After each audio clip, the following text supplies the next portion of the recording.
الله تعالى نفعنا به وببركات علومه وغفر له ولمشايخه ولمشايخنا آمين. فصل وعليك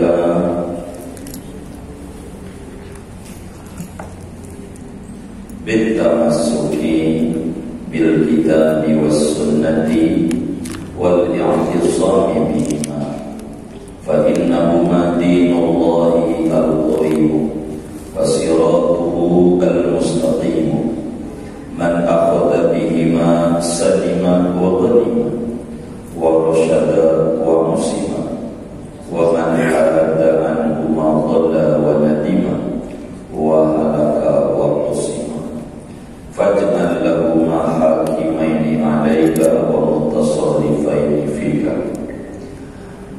Lazimkan olehmu dengan berpegang teguh dengan Al-Quran dan As-Sunnah, dan wal-i'tisami berpegang teguh dengan keduanya. Maka sesungguhnya Al-Quran dan As-Sunnah adalah agama Allah yang lurus dan jalannya Allah yang lurus. Siapa berpegangan dengan Al-Quran dan As-Sunnah, maka ia selamat dan beruntung. Dia beroleh petunjuk dan terlindungi. Wa man hadda anhuma, siapa orang yang menyimpang dari Quran dan Sunnah, dhalla wa nadima, maka ia sesat dan akan menyesal.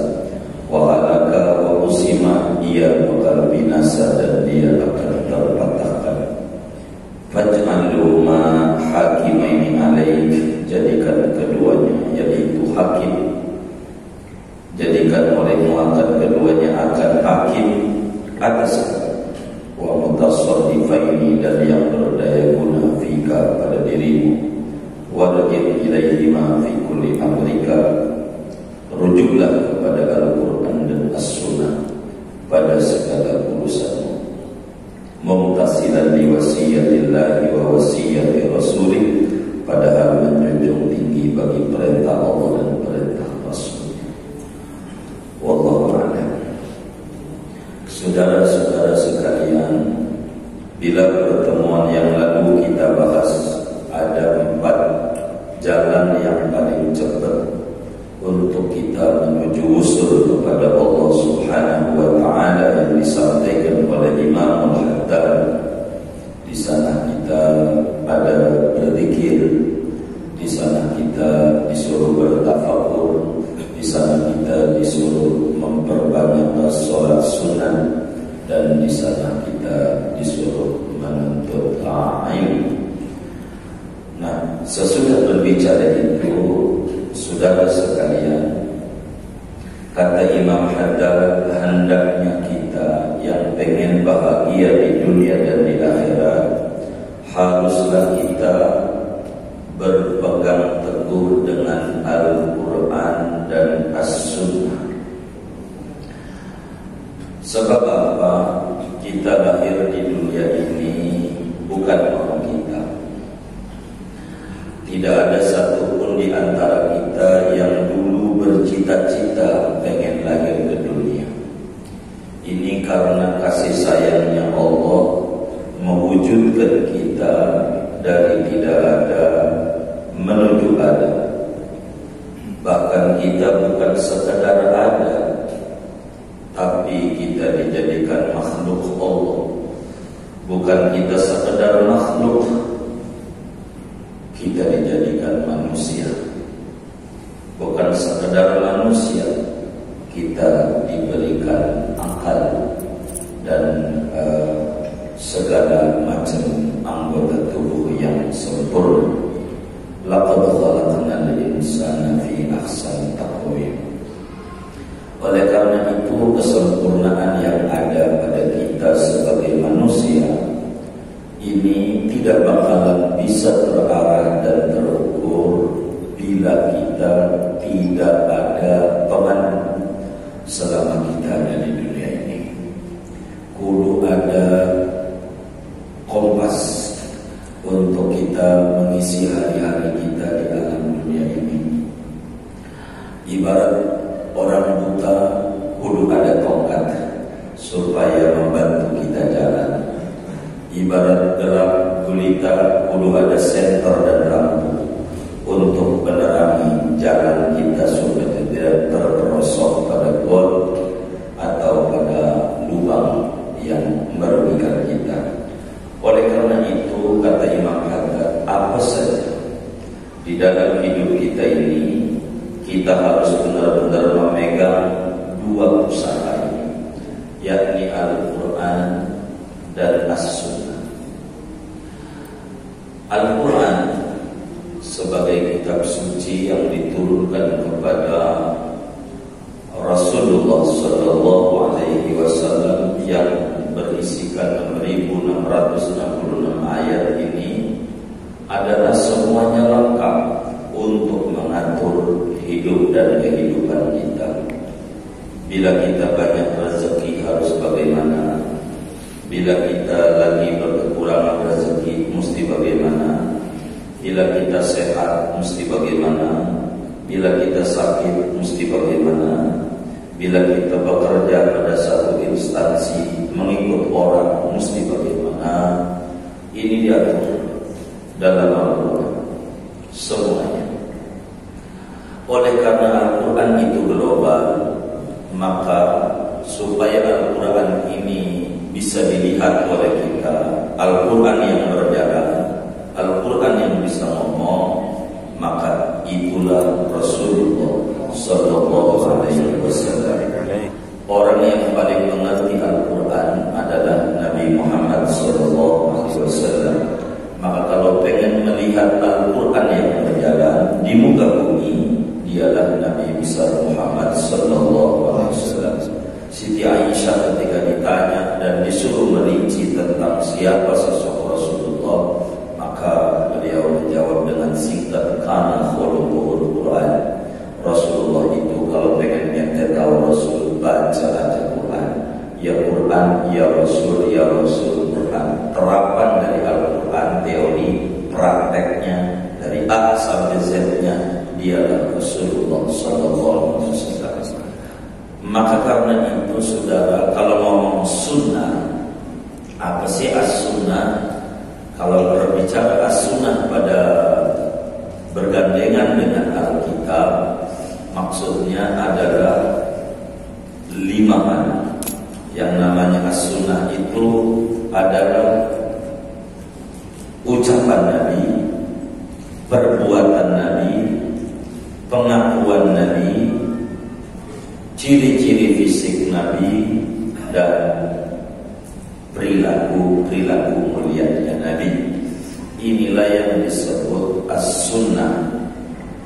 Jadi as-sunnah itu kullu ma udhifa ila Nabi sallallahu alaihi wasallam min qaulin aw fi'lin aw taqririn aw syama'ilihi aw khuluqihi sallallahu. Jadi yang namanya sunnah apa saja bentuknya, ucapan Nabi atau perbuatan Nabi atau pengakuan Nabi atau ciri-ciri fisik Nabi atau akhlak Nabi. Ini semuanya terangkum dalam as-sunnah, sehingga kita jangan sampai keluar dari apa yang telah disampaikan oleh semua ulama yang dimaksud as-sunnah. Jangan sampai as-sunnah itu hanya perbuatan saja.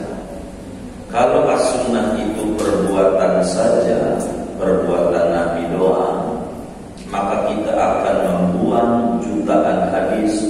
Ucapan Nabi gak kita pakai, pengakuan Nabi gak kita pakai, begitu juga syama'ilul Mustafa, begitu juga khuluqul Mustafa. Sebab kalau ngomong sunnah, ia ucapan, ia pengakuan, ia perbuatan. Jangan dikit-dikit Nabi contohin, enggak, jangan. Itu namanya kalimat Yahudi namanya. Dia tidak ada dalam Islam kayak begitu. Karena ada seluruh pakar hadis, mulai ulama yang namanya as-sunnah adalah kullu ma udhifa ila Rasulillah sallallahu alaihi wasallam min qawlin aw fi'lin aw taqririn aw khalqihi aw khuluqi. Itu begitu. Dalam seluruh kitab-kitab tentang hadis riwayat itu begitu. Sehingga jangan kita dikit-dikit berbicara dicontohkan. Jangan begitu. Bahasanya diajarin kan. Kalau diajarin itu ada nggak ajarannya dari Nabi? Baik itu ucapan ataukah perbuatan ataukah pengakuan. Begitu. Supaya kita tidak salah di dalam Islam dan tidak laku. Sebab Al-Quran dan As-Sunnah ini saudara banyak. Begitu. Ada sahabat diajarin juga enggak sama Nabi. Enggak diajarin sama Nabi. Sahabat. Lalu kemudian waktu sholat, ini di bab sholat, waktu sholat dia baca Abis Samiallahu liman hamidah hamdan thayyiban hamdan katsiran thayyiban mubarakan fi mil'us samawati wa mil'ul ardi wa mil'u ma syi'ta min syai'in ba'du. Nabi tak ajarin itu, diajarin Rabbana lakal hamdu. Ada sahabat baca Samiallahu liman hamidah, dia baca Samiallahu liman hamidah hamdan thayyiban hamdan katsiran thayyiban mubarakan fi mil'us samawati wa mil'ul ardi wa ma syi'ta min syai'in ba'du. Nabi kebimbing itu, ini lagi sholat, lalu kemudian ba'da salam, enggak kemudian Nabi mengatakan begini, siapa itu yang enggak saya ajarin, itu enggak contohin baca-baca begitu? Kagak.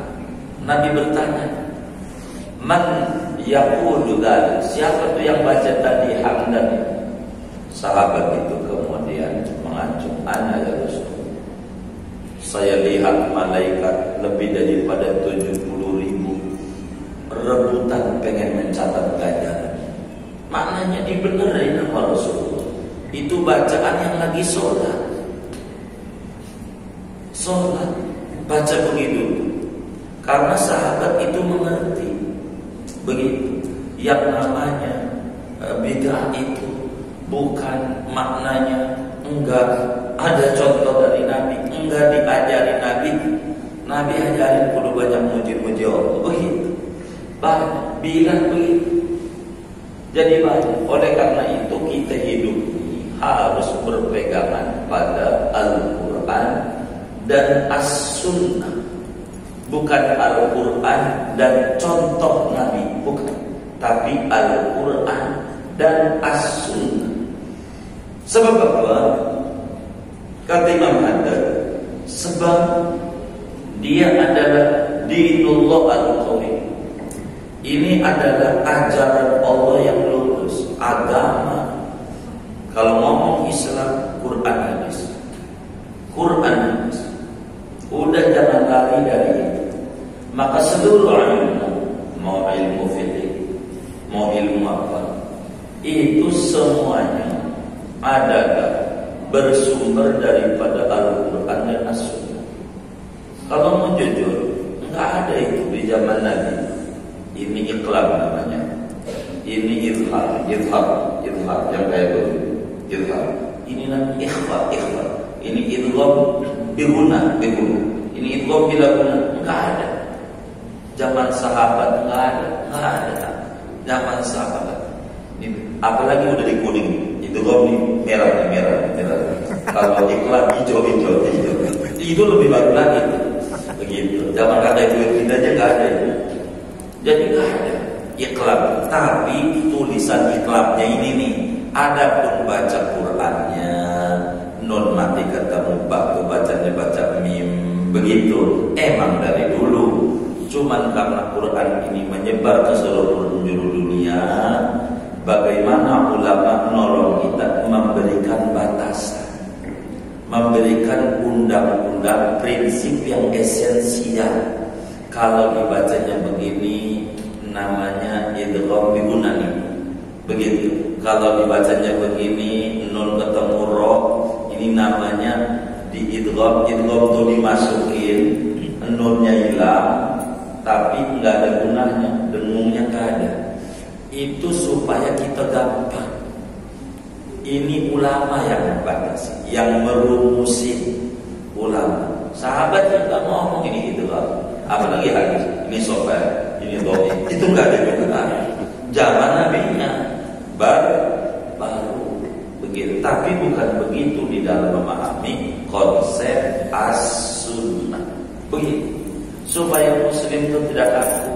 Begitu Nabi haji naik unta, enggak kemudian ini contoh dari Nabi naik unta. Jadi kita kalau haji kudu naik unta, bukan. Jadi itu alat transportasi, enggak mesti unta, alat transportasi. Kita bisa naik taksi, naik bis, naik kita pesawat, itu sama. Begitu. Jadi itulah Islam itu dinamis. Jadi ada esensinya, bukan kelihatannya. Begitu Islam. Nabi makannya kurma, jadi kita kurma, nasi bintang. Aduh, orang Betawi makan roti sekali, udah habis di sana. Kita udah makan belum? Belum nasi. Enggak begitu, enggak. Di dalam kurma tuh ada zat karbohidrat. Punya apa kita? Begitu. Hidup tuh begitu. Jadi tidak kaku dalam hidup itu, tidak kaku. Zaman Nabi duduk ngaji ini. Sekarang di modern namanya kampus, nggak ada kampus zaman Nabi.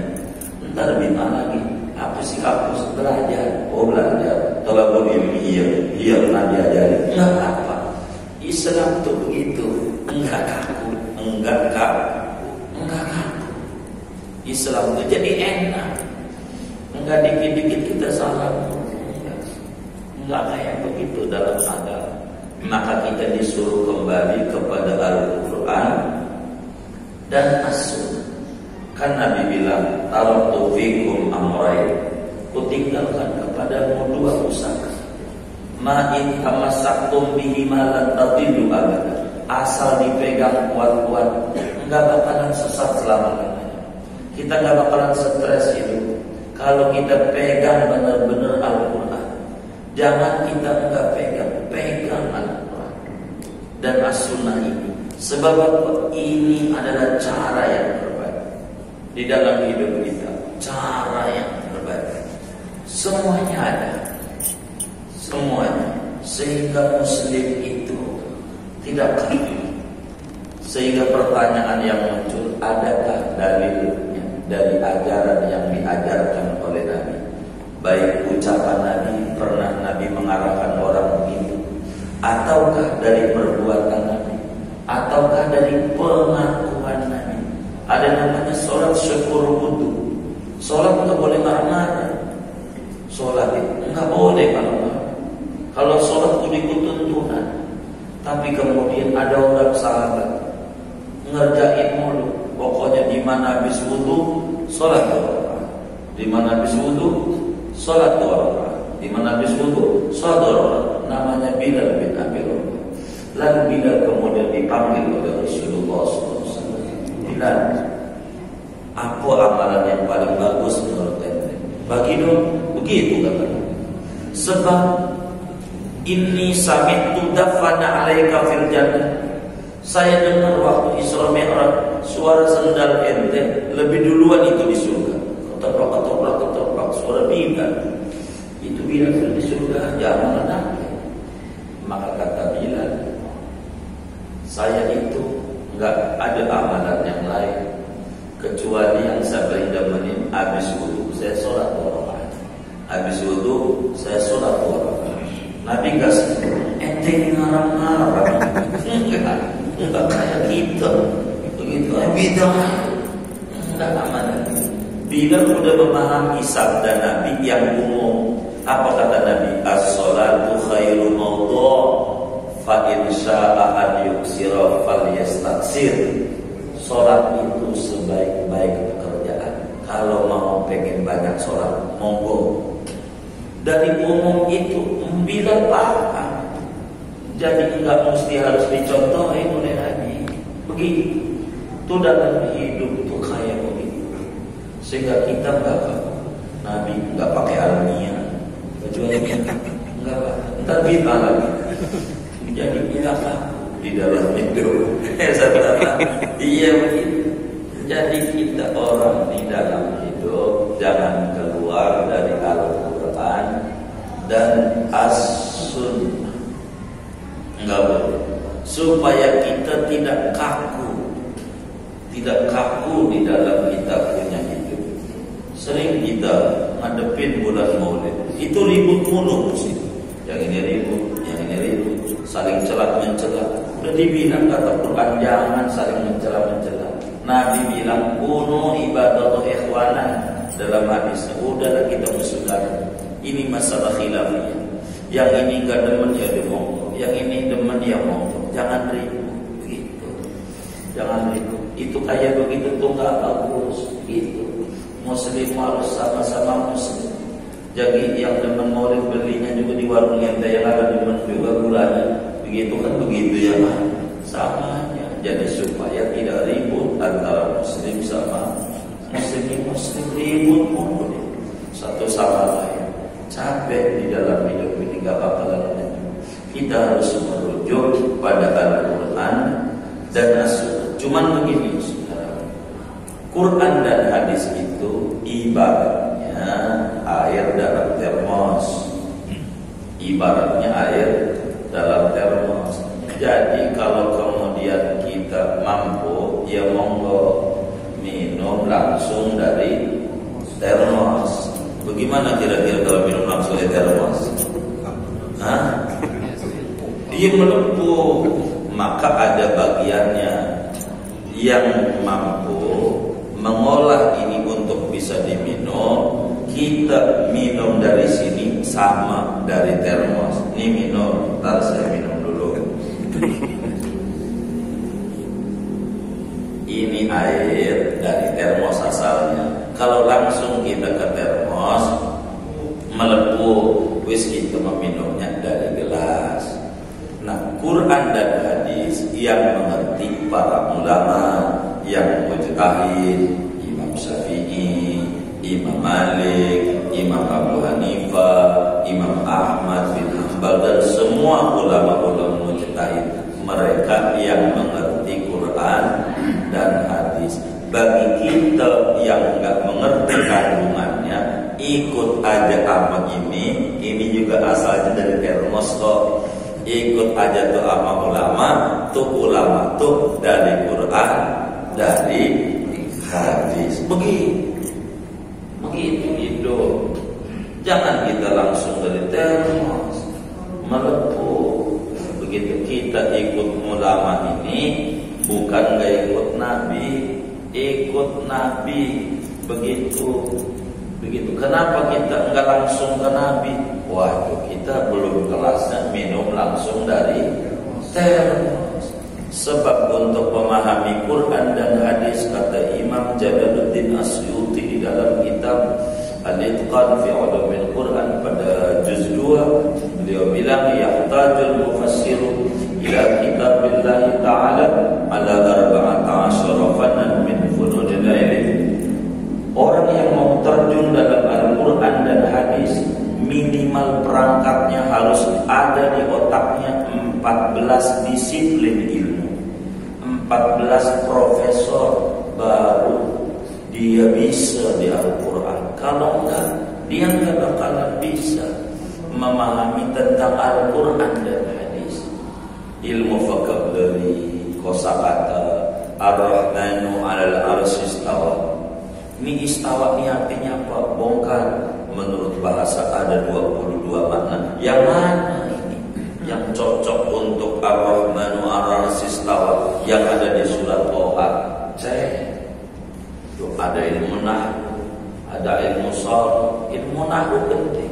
Ada orang sampai mau 2022. belum mau nikah. Berdasarkan hadis Nabi, an-nikahu santai, an-nikahu sunnati, gara-gara nggak ngerti nah. Jadi baca sembarangan santai, dia baca nyantai aja. Ini Rubi nih, lagi sunnati dibaca santai. Ini payah ini, begitu. Padahal sunat itu dibaca. Ini nggak ngerti nahwi.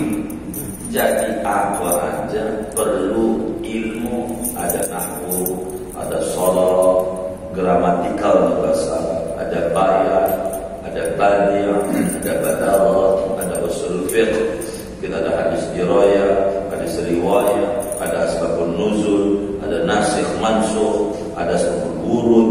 Ini semua harus dipelajari sama dia. Kalau enggak, nantinya bakal rusak di dalam memahami ayat-ayat Al-Quran.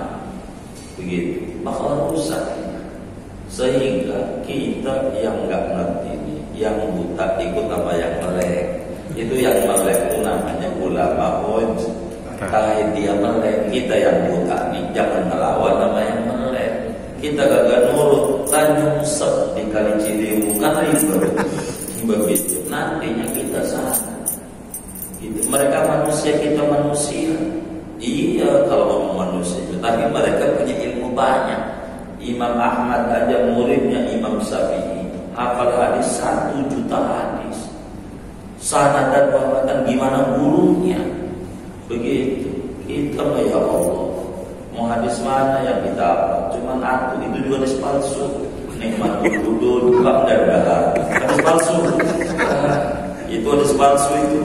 Begitu. Nah, kita harus apa? Mau kita nggak hafal hadis, nggak hafal apa? Mau ijtihad dari mana? Maka kita seikut ulama itu namanya ikut Quran, ikut hadis. Kata Allahnya dalam Al-Quran, fas'alu ahla dzikri in kuntum la ta'lamun. Tanya sama ahli ilmu yang Anda tidak tahu. Jadi manusia ada dua, ada yang berilmu, ada yang tidak berilmu. Yang tidak berilmu ikut apa perintah Al-Quran, yaitu ikut apa yang berilmu. Ulama mujtahid itu begitu. Imam Bukhari itu ngaji sama Imam Ahmad, Imam Ahmad ngaji sama Imam Syafi'i. Imam Bukhari namanya cucu murid Imam Syafi'i. Begitu. Jadi kenapa Imam Syafi'i kan ngambil hadis dari Bukhari? Karena Imam Bukhari dan belum lahir. Bukhari Imam Syafi'i mati belum lahir.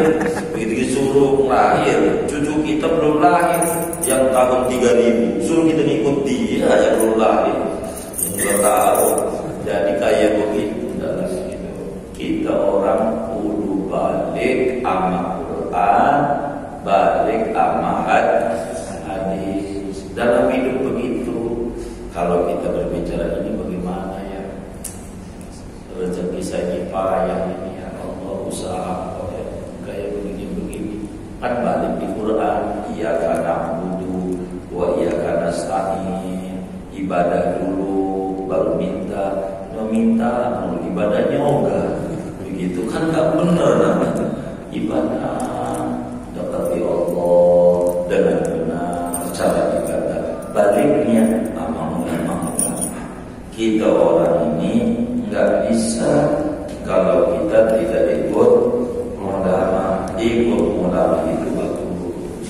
Bahasa kampungnya wis kita ikut ulama, jangan ikut baru. Ulama begitu. Ini Imam Haddad ini ajaran kita. Maka karena itu di dalam kita hidup ini harus memahami betul tentang pentingnya kita balik sama Quran, balik sama hadis Nabi Muhammad sallallahu alaihi wa alihi wasallam. Allah bilang dalam Al-Quran, ya ayyuhalladzina amanu athi'ullaha wa athi'ur rasul wa ulil amri minkum fa in tanaza'tum fi syai'in farudduhu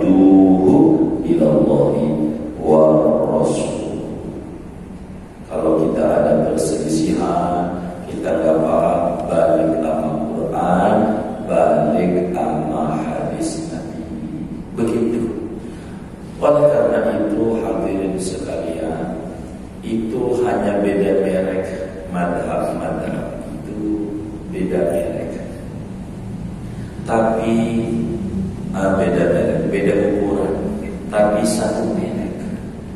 Ibarat sepatu Nike, ada yang ukurannya 21, ada ukurannya 30, ada ukurannya 40, tapi sama-sama sepatunya Nike. Agamanya sama Islam, nabinya sama Muhammad, kitab sucinya sama Quran, agamanya sama Islam. Ini beda di dalam nomor doang, isinya sama. Loh, kenapa enggak satu? Kalau satu repot, coba naiki ukurannya. Ente naiki ukurannya satu aja, pokoknya nomor 30 dah. Lah kan yang nomor 20 bakal muat, yang nomor 40 enggak muat juga. Jadi mana yang cocok? Begitu. Karena sudut pandang memahami, kita ambil contoh hukum anjing. Anjing ini suci apa najis? Begitu. Kata Imam Syafi'i, anjing itu najis. Begitu. Dari mana? Dari mafhum hadis, dari yang tersirat. Kan nabinya ngomong begini waktu ditanya, du'iya Rasulullah SAW ila walimatin fa'ajab wa du'iya ukhra falam yujib. Rasulullah diundang oleh seorang sahabat, dia datang. Lalu diundang oleh sahabat yang lainnya, enggak datang. Lalu ditanya, kenapa ama si A datang, ama si B enggak datang? Begitu. Kata Nabi, kalau si B itu ada anjingnya, kalau si A saya datang ada kucing. Kalau kucing itu suci. Begitu kata Nabi. Kalau kucing itu suci. Kata Imam Syafi'i, kalau begitu anjing najis. Kata Imam Malik, enggak begitu, nabinya kan ngomong. Nabi kan ngomongnya, kalau si B enggak datang ada anjing, kalau si A datang ada kucing. Kucing itu suci. Nabi enggak ngomong anjing najis. Jangan nambahin. Begitu. Jadi anjing suci. Begitu kata Imam Malik. Anjing itu kata Imam Syafi'i kan tinggal nerusin doang. Kalau kucing suci berarti anjing. Nabi nggak ngomong. Kata Imam Malik, Nabi nggak ngomong. Jadi jangan ngomong najis, suci.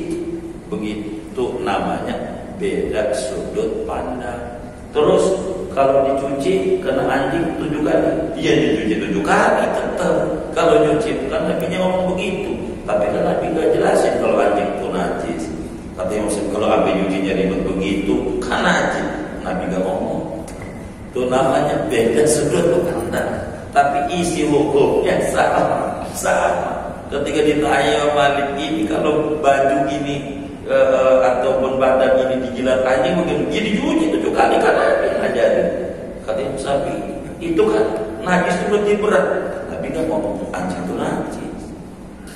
Namanya beda sudut pandang.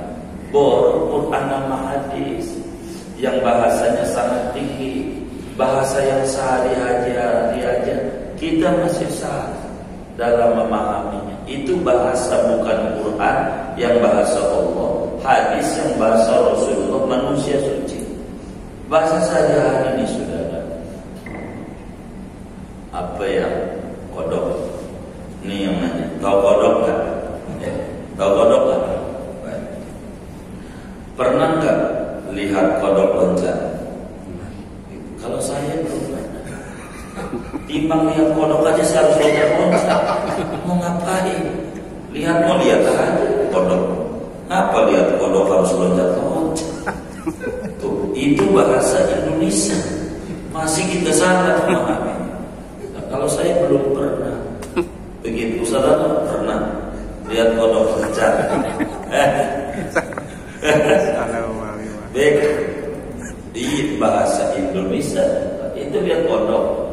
Saya biasa aja lihat kodok. ngapa lihat kau loncat-loncat.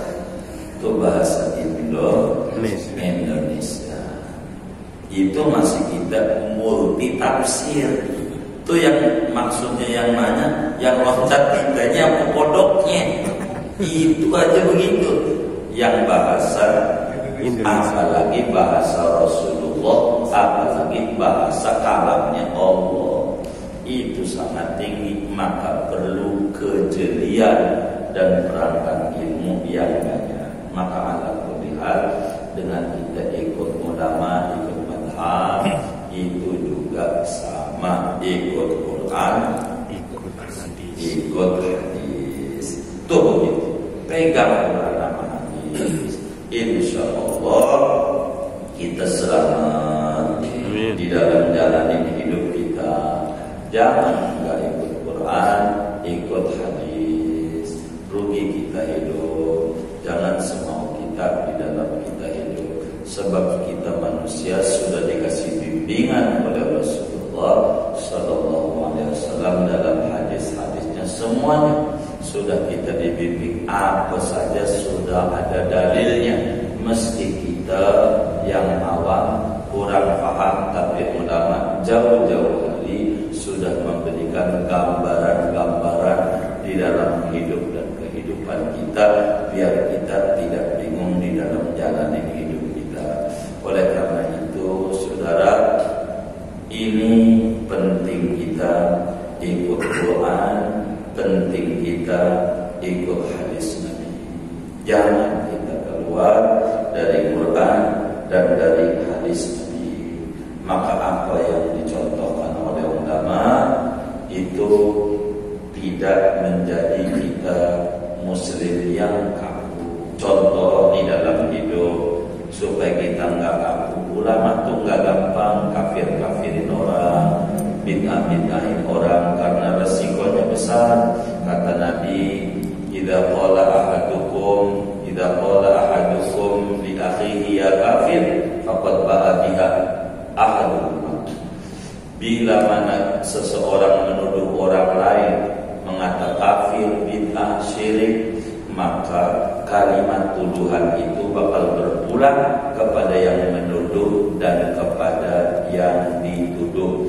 Kalau ternyata yang dituduh di mata Allah itu benar-benar syirik atau kafir, maka beres persoalan. Tapi kalau yang dituduh itu ternyata di mata Allah tidak syirik, maka detik itu juga kita yang nuduh, yang keluar dari Islam kudu syahadat lagi. Begitu. Saya menuduh ini Ustaz, ini syirik ini. Nah, kalimat itu kalau ternyata dia di mata Allah tidak syirik, maka yang syirik kita.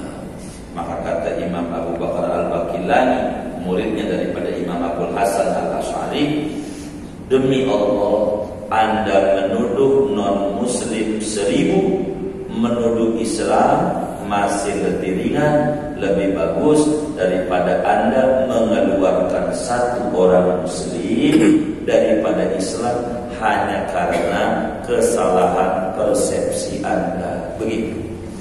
Oleh karena itu bahaya. Orang dulu contoh, kalau dia mau hajatan,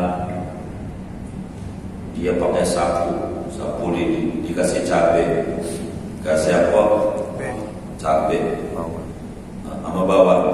Iya, kasih cabai sama bawang. Begitu. Maksudnya biar apa? Hujan. Biar gak hujan. Ini syirik. Ini namanya nggak ngerti. Ini namanya disebut tawassul bid-du'a. Namanya tawassul. Dia doa, namanya doa yang tersirat. Doa bil hal, bukan bil qaul. Namanya doa yang tersirat, bukan diucapin. Kalau mau diucapin dia begini, ya Allah, tolong beri panas untuk hamba sepanas cabai. Begitu ya doa. Sebab cabai itu panas, maka koyo yang paling panas koyo cabai. Iya kayak cabai iya. Sebab jadi dia minta apa dia? Panas. Minta panasnya sama siapa? Allah. Dia mau. Cuma nggak bisa kata-kata. Harus ngarang bahasa Arab kagak bisa. Guru nggak ada di kampungnya ya kan. Begitu doa ya udah doanya pakai isyarat aja Allah. Ya Allah tolong kasih panas sepanas cabai. Begitu. Syirik nggak begitu? Kagak gitu. Syirik. Maka detik itu juga kita yang kafir, yang menuduh. Kita tanya dulu. Jangan ini khurafat, TBC, tahayul bidah khurafat, TBC corona sekarang. Begitu. Nah ini namanya gampang. Nuduh yang gampang, nuduh yang gampang. Begitu.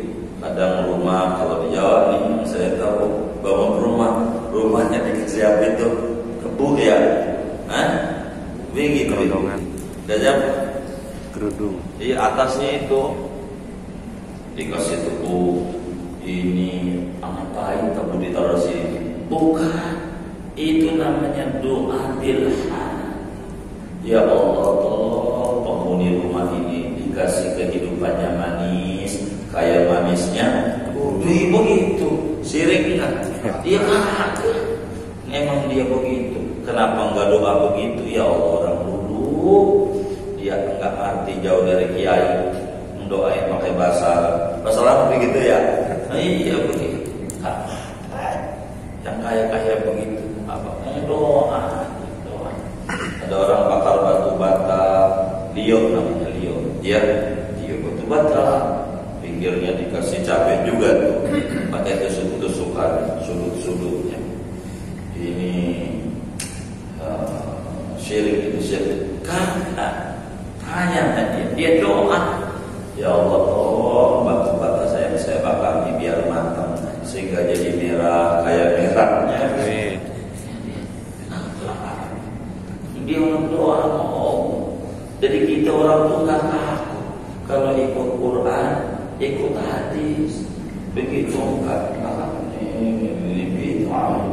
tanya dulu, jangan lihat langsung nyimpulin. Kalau lihat nyimpulin repot. Begitu belum tentu. Lihat ini kuning emas pegang tinjau orang. Kalau dari lihat doang nggak langsung nyimpulin. Jadi harus kita tentang sesuatu sehingga kita tidak kaku jadi muslim, nggak gampang menuduh kepada masyarakat yang tidak. Kita itu lebih arif, muslim itu harus lebih bijaksana, muslim itu dilarang mencela, muslim itu dilarang mencibir, muslim itu ditelaah dulu, jangan sampai langsung menjas. Muslim itu inilah indahnya Islam. Ada orang mandi pakai kembang warna 7 dari 7 sumur. Kembang warna 7 itu sabun zaman dulu. Sabun itu bentuknya kembang apel ini. Belakang jadinya Nuvo, apalagi itu namanya. Kayak sapi ini apa? Liboy. Namanya. Aku udah tuh mereknya udah tuh yang banyak itu sabun kedap. Ya begitu yang iklan-iklan itu. Ini rasa apel, ini rasa ini. Iya begitu. Emang dulunya dari kembang-kembang di modern ini jadi sabun begitu. Jadi enggak. Ini mau ada orang bakal buhur. Ini nyembah-nyembah ini. Ngapain ini pakai buhur? Ini tradisional. Kalau di modern namanya bayi pres. Kita kalau ininya bid'ah, bayi pres bid'ah juga. Wong dari sini bahannya sama, cuma kalau dibungkus ini agar langsung dari bahannya. Jadi enggak kaku melihat orang, enggak kaku begitu. Jadi kita orang ini enggak kemudian menjadi sempit di dalam pola pikir kehidupan masyarakat. Enggak gampang begini, enggak gampang begitu. Sehingga hidup kita menjadi mudah, hidup kita menjadi enak, tidak gampang. Ada pihak kesimpulannya, mari kita berpegang benar-benar sama Al-Quran.